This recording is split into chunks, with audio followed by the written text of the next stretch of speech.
Hey, what's going on, guys? How all you are doing? Welcome to a new or the part 2 of making a React login form using the modern React and a modern styling using CSS. So here we go in the part 2, in the second part actually. If you haven't watched the last part, we have implemented that particular thing. So we've implemented the login and the register boxes, and we've put the inputs in here and the login, only just styling things up and putting the architecture together and all of that. Also, we have implemented the toggle, or the ability to toggle between both of these boxes, like from the login to the register and vice versa. So we can just go ahead into the register and we can register, or we can log in just from the same page. So yeah, make sure to go ahead and check this out if you haven't already. So now what we're going to need to do is the validation. So from now on, just going to work into the register box instead of the register and the login at the same time. So because the login and the register are pretty much the same thing, so we're going to implement only into the register, and everything's just going to be like saved, or the same thing going to happen for the login. So I'm just going to implement it only for once into the register box. It's going to have like a little bit more advanced features for the register rather than on putting it on the login. So what we now want is, like, whenever we have a validation error under here, let's say that we have put it, or the user have entered everything, like another email or something in here, I don't know, put the password in here or something, and you haven't actually put in the username, he forgot or something, or he wants to scam you or something like that, and he wants to register. What we want is, whenever he presses or tries to register, we're just gonna prevent him and gonna like give him a message from down here, a danger message using a red color, telling him that the username input cannot be empty, please fill it first in order to proceed with the registration, and so on and so forth. Also for the email and the password fields, so all of them gonna have that. Also for the password, just gonna like put a strength bar in here. Whenever we are typing the password, this strength bar is gonna visualize us how much strong our password is. So if like the password is too weak, it's just gonna show us the password is weak, or medium, or a very strong password. You can rely on that password and you can proceed with the registration, and so on and so forth. So let's just go ahead and start working with that. So the code this code is actually on GitHub, so if you really need to go ahead and grab it, the link in the description below, or on my website, so you can just go ahead and take a look on it, or you can use it however you want. And as I've said, just gonna work into the register box. Now for the register box, we're gonna need a couple of things in here. So we need like brand new methods for that. First one is we're gonna use show validation error, and another one is the clear validation error. So two methods, two brand methods. So this validation errors are going to take the element, and the element going to represent the current element, so the current input, either the username input, the email pass input, or the password input, so one of these. And also this one going to take the element.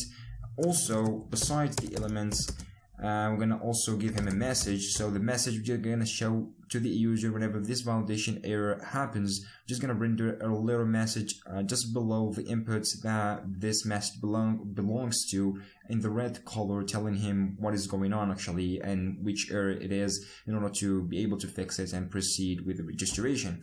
So a bit of like user experience and user interfaces.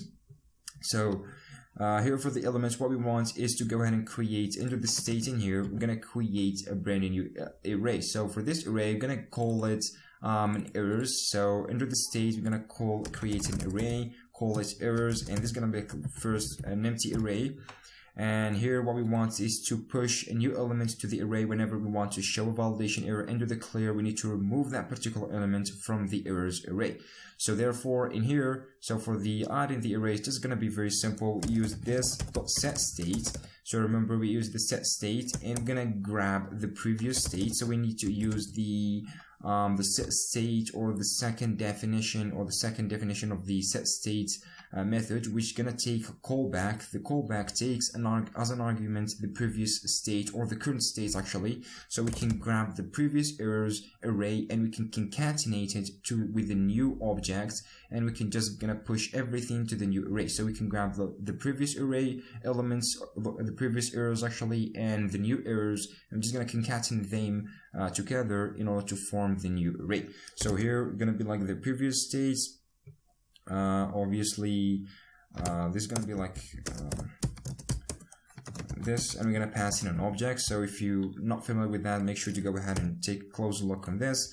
So here we're gonna say errors gonna equals with the ESX syntax or the ESX new concatenation syntax. We're gonna use the 3 dots, and we're gonna tell them to use the previous state dot errors, and we can push in the new one. The new one is gonna be like the new object. So the first one is gonna take the element, the second one is going to be the message. Simple as that. So this one or the ESX thing is just gonna be the key and the value pairs are gonna have the same name in here. So yeah, that's why we're gonna put only one instead of putting like in here like element and element. We're just gonna shortcut that and put only one single thing in here and just gonna represent both of them. So simple, easy peasy. So this is all we're gonna need to do for this.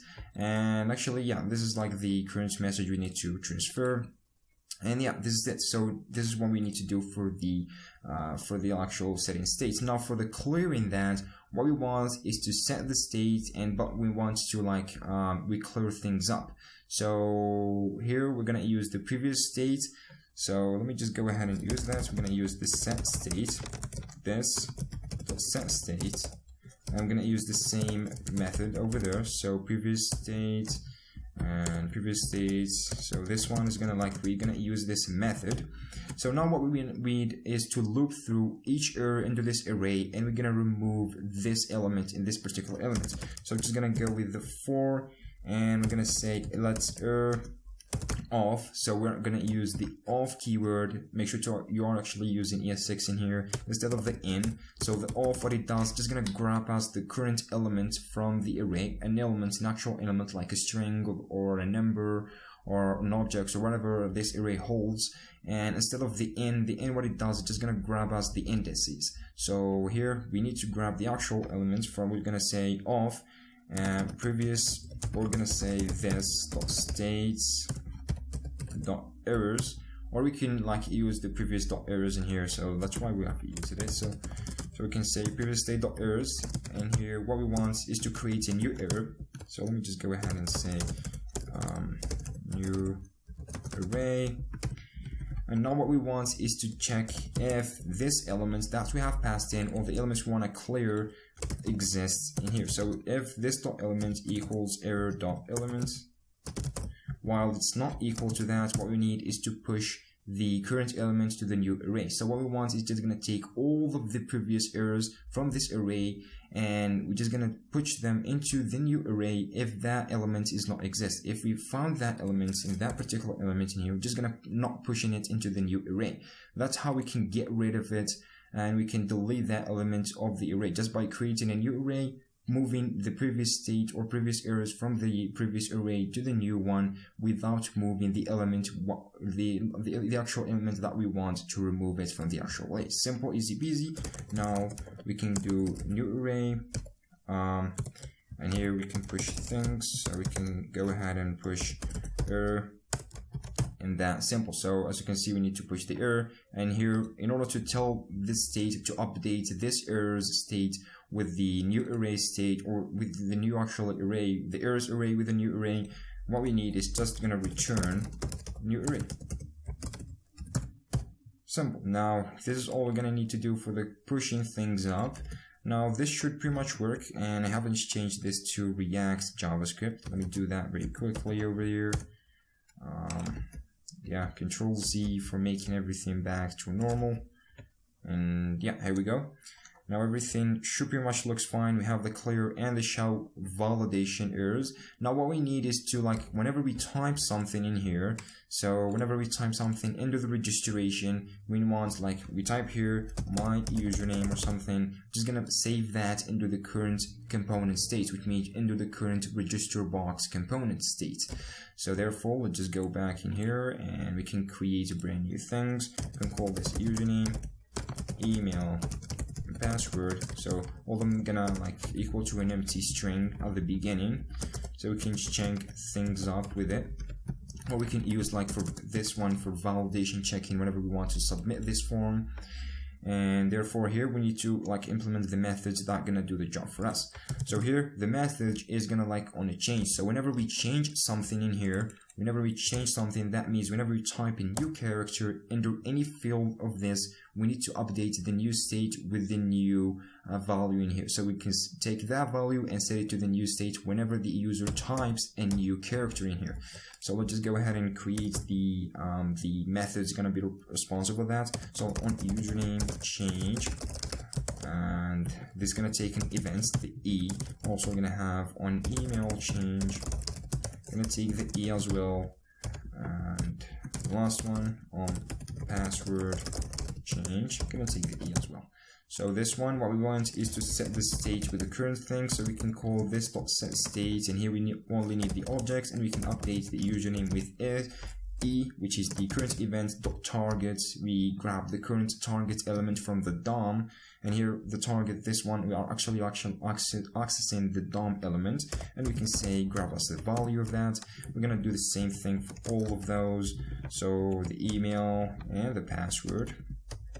So the only thing that we need to change from here is either email or password. Okay. And here we go. So here we've got all of those. Let's just go ahead and call those under the appropriate places. So we can take that and we can put the onChange event under each one of these, and we can just go ahead and use this .on. And since we are under the username, so we can call this .username and make sure to bind the current context.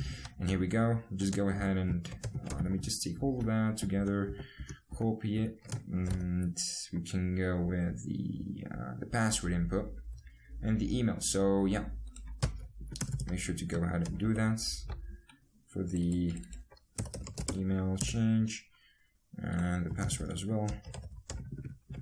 So password change, and here we go. Now everything is working pretty much fine, and we have the current methods bound into the actual or to the perfect places, so we can use one of these or all of them together actually to the right place. So here we go. Now everything is should be pretty much actually working fine.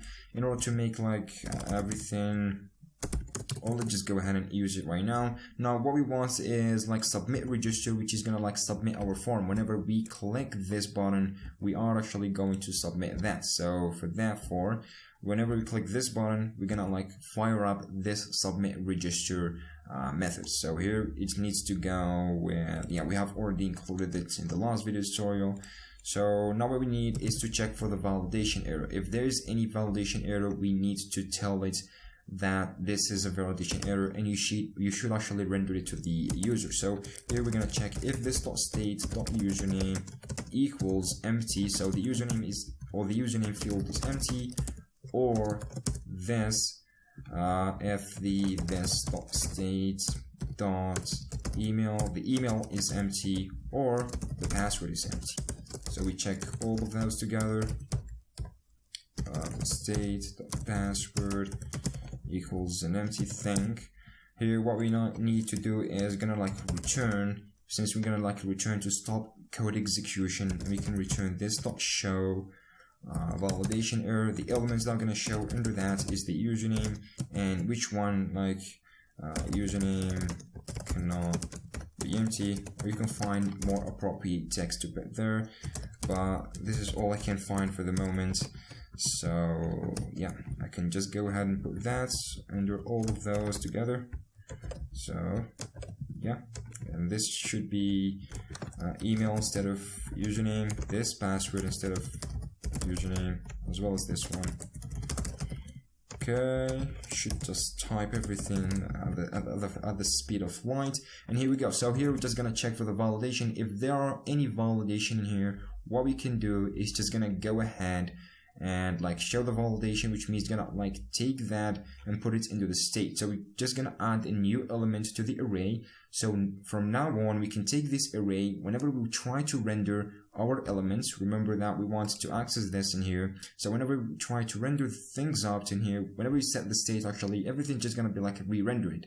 So the errors, or the errors array under our state or the component state, we're gonna have like one more element. So we can just go ahead and look under this array, which is gonna mean loop through it, and we can check if there's any elements regarding to the username or email or the password. We can render it down here and do this text. So for therefore, we can go into our render method and we can check for things out. So here we can just go ahead and username error equals null, and password error equals null. So we're just gonna declare everything up. So error equals null as well. So create all of those under this one, and here we can do the checking. So we can just go ahead and loop through each one of these. So we can go in and say if of this.state.errors. Okay, here we go. And we can just go ahead and loop on each object into the errors, and we can take a look if this error.element equals username.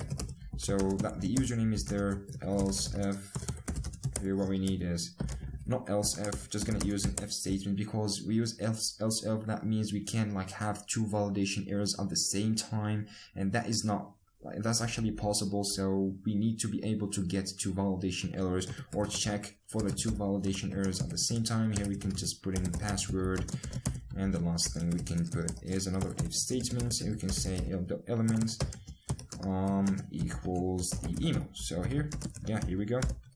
And here what we want is just go ahead and say the username error equals something. In this case, we're gonna do email error equals error.message, the current message. So the current error message, remember this object actually holds the current element, which is email, password, or username, and the message that the user wants to print out, or the user will get in order to understand what is actually going on behind the scenes. So here we can put another thing and the last thing over there. So simple. So let me just go ahead and change everything in here. I'm just gonna put username error, here password error, and here we go. So we're just gonna check for things up. Now for the rendering process, we're gonna render a brand new elements. Under that, we're gonna use the small elements, just gonna like render us a very small thing. I'm gonna use a specific class that gonna have, or we already have defined it under our style sheet. And here you can go to the style.sass login.style, and you can obviously find that under the GitHub repository. You can grab it and you can just put it whatever or work with it.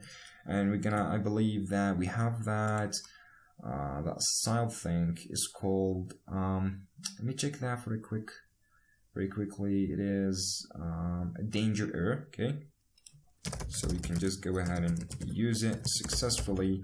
And here what we want is to check if there's any username errors. So we can go with username error if there's any username. And here, remember, this is like an inline if statement. If you're not familiar with that, obviously you need to go ahead and check it out. Else, which is gonna render nothing, which means here we're gonna tell if there is an username error, which means if this value of the username error is not equal to null, we're gonna render that here. Else, if there isn't, just gonna render nothing. And simple, easy peasy. Let me just go ahead and put that down there under the email as well. So not right here, actually below that, and we can just take email error. I can just go ahead and put it there, and here we go. Now the last one, let me just copy that as well, put it there, put password error, another password error. So here we go. Here we've got all of them together. It's just gonna shine up together, and we can render them directly into the right spot. Well, I think this is not like actually working pretty much fine. And we have an error in here, login an expected token. Let me just take a closer look what is going on. Obviously, there's an expected token here. Yeah, I'm using an equal sign under an object. So I don't know what is going on actually, but here I'm using an equal sign. Yeah, you should have noticed that when I was typing this actually, but yeah, sometimes this happens. Especially to me, it just always happens. Now let's just save that again, and let's take a closer look what is going on. So it's compiling, and it has been compiled successfully. So everything now is pretty much working fine, and we should just go ahead and check everything. So here we can go to the register. Since the login is not working yet, you can go ahead and make it work. You can just go and register, and as you can see, we get a username cannot be empty. And I noticed the problem. Why not? It's not showing the other field, like emails cannot be empty and password cannot be empty. Therefore, what we need to do is we can remove the return thing, so we can just check for multiple things in here. We're not gonna return once we find one error in here. We need to check for all the errors together. Well, actually, we are using only an else in here, while we shouldn't. We only need to just to include an if instead of an else. Else means this not happening, that happening, else this is happening. So we need to check for all of those together at the same time, without any like confusions or something, without any specific reasons. And we can go ahead and right now refresh things and try to register that, and here we go. So as you can see, we get that nice thing, we get it nicely done. Username cannot be empty, email cannot be empty, and password cannot be empty. So all of them, we are getting actually that very perfectly with no problems. So yeah, we're getting the validation. The only thing that we need now is whenever we start typing something in here, we need to get that we need to hide it actually. So like the user, now the user has typed something in here, we need to hide this error. That actually where the clear validation error comes. So we need to call it open each time in here we set the state. So we can go ahead and this dot clear validation error for the username and for all of the other ones. So we can just go ahead and clear everything together.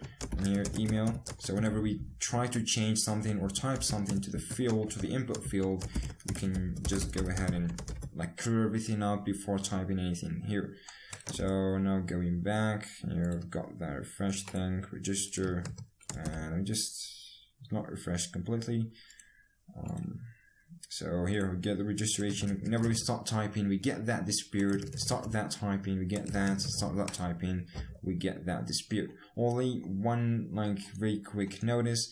Here we should just change from like returning the new error to returning an object, errors, and like a key of errors and a value in your error. So just gonna like affect the state directly without returning the new error. Make sure to do that. Fix this in your code and you are actually ready to go. So here we go, we've got that really nice thing, registration. You can move this and put it into the login box with no problems. You can do plenty of things with it. Now actually the last functionality we need to implement is the password strength bar. So here whenever we type in a password, we need to get like a really nice strength bar that's gonna show us if our password is strong enough in order to be saved. Like it show us if the password is weak, medium password, or a very strong password, just by showing a very nice color like a red color and a blue color and obviously another green color. So we can go ahead and do that very quickly. And here as you can see, if you can notice here, I've grabbed the code for this. It's like I've just made it very quickly. The structure of this, like there's a class password state, and there's divs in here which holds a class of PWD, which means a password, either password weak, medium, and a strong, and those like only for coloring things up. So this like has a red color, this one blue, and this one is green. Now we can just go ahead and create that very quickly in here. So what we need is to go ahead and create a brand new element and do the state or brand new field in the state. We can call it let me just it's called pwd state. So call it pwd state, and like by default is going to be like an empty thing, like null. So we can just go ahead and put in null so we can render things up. And whenever we are into the password, what we need is to check for the password. So the length of the password, if the length of the password is greater than 0, we need to put it like on weak. If the length is greater than 10, we need to put it like medium. If the length is greater like about 14 or something, we need to put it under the strong password. So here we can check of the length. So we can say if .target .value .length is greater than about, let's say 8. So the 8 is gonna be like, we set the state of just very quickly set the state, and we can say bwd state equals here I think this is gonna be like the medium thing. So we can set this is a medium password, else if e.target.value.length, and here it's gonna grab us the length of the actual string, and if it is like greater than 12, and here we can just put in like a strong, very strong, and by default what is gonna be like a weak thing, so gonna be weak a password or a weak password. So we can pwd and we can put in here weak and that basic thing. So you can do more complicated things in order to check for that. This is like a very basic thing you can just rely on for checking things up. And under the rendering process right now, we need to check for the password, so we can create a brand new errors. So pwd weak and equals false, pwd let's see, medium equals false as well, and we have pwd strong equals false. So all of them actually starts in a false situation, and you can just go ahead and use that whenever you need to. Let me just put a colon there, or a semicolon. Yeah, I can't actually distinguish between a colon and a semicolon, sorry for that. But here we need to do the actual checking. That's gonna check if the password state is weak or something. So just for making the video tutorial looks a little bit less or not that long enough to be boring, so yeah, I can just go ahead and copy that from my ready-made code, since that's gonna be like a very simple thing to do. And here we go. So let me just walk you through about that, what it does.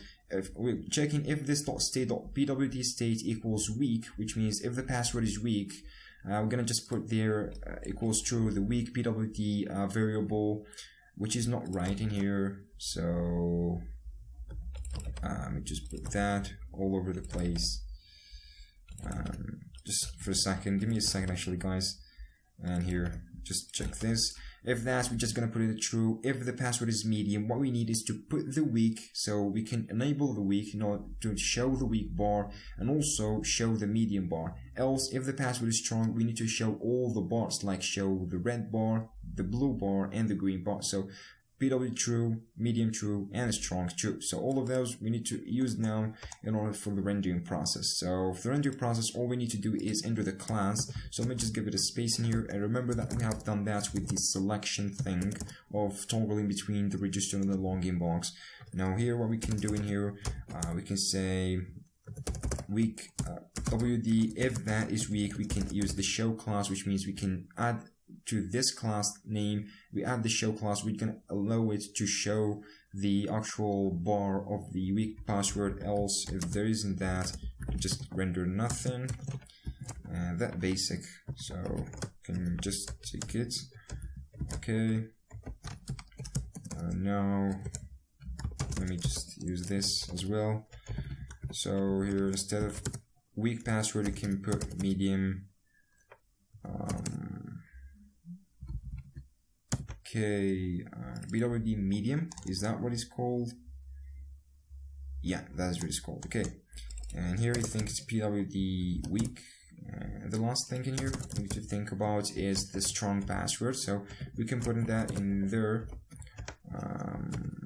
Pwd strong, and here we go. So all of that actually should pretty much work pretty fine in here. So we're only just gonna check if that if the password is strong, we're just gonna show the password strong, which gonna allow us to show all the previous bars between the strong and the weak. So if the strong, we're gonna show the medium, the weak, and the strong bars. If only the weak, just gonna only show the weak bar. The medium, just gonna show the medium and the weak bar. So if you can just go ahead and understand what we're actually doing in here. And also we need to add the condition of rendering this one, so we can say if this state dot, and we can use this state password, so the password is not empty actually, and we can render things now. So let me just put which one is that?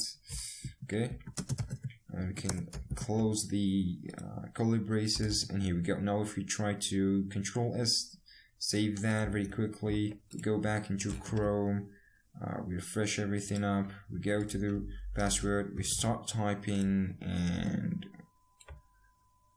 we get an error. pwd weak is not a function. Well, let me just take a look. What is a function? Okay, I'm missing a plus sign over there. You're telling me that it's not a function or something. Pretty awkward. Going back, refreshing everything, register, try to put that. As you can see, we get that error, still getting it. As you can see, we start typing that and I get that, but we're still getting another error. Weak PWD is not defined. Well, where is that actually coming from? Weak PWD, where's that? Okay, here we go. So this is not coming. Let me just save all of that. I'm just rushing to end the video because I don't want the video to be that long. So let's test that again. I don't know, just that. We try to put that, and as you can see, we get, whenever we type more characters in the password, we get the medium and the weak password, and here we go.